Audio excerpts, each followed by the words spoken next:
Hammer কার্লের বিভিন্ন ভেরিয়েশনের মধ্যে এখন যে ভেরিয়েশনটা মারবো আমি, সেটা ওয়ান অফ মাই ফেভারিট। এটাকে নর্মালি বলে থাকে ক্রস বডি হ্যামার কার্ল। অনেকে দেখে ভাববে হয়তো ভুল পশ্চার করছি, বাট এটা ভুল নয়।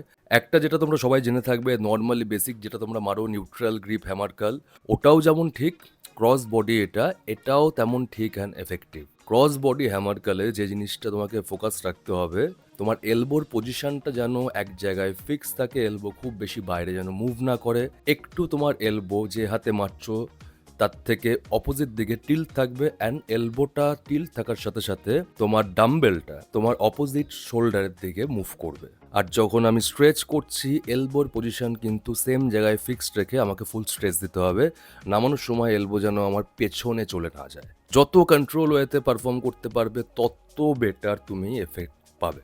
ব্র্যাকিয়ালিসের সাথে সাথে ফোরআর্ম দুটো সেমভাবে অ্যাক্টিভ করবে, অ্যান্ড ডেন্সিটি অ্যান্ড থিকনেসের জন্য বেস্ট। বাইসেপের ডেন্সিটি অ্যান্ড থিকনেসের জন্য এটা বেস্ট যদি প্রপার ওয়েতে পারফর্ম করতে পারো। তাই যদি সপ্তাহে 2 দিন তুমি বাইসেপ করছো, একদিন তুমি নিউট্রাল গ্রিপের ট্রাই করলে, একদিন তুমি ক্রস বডি করতে পারো।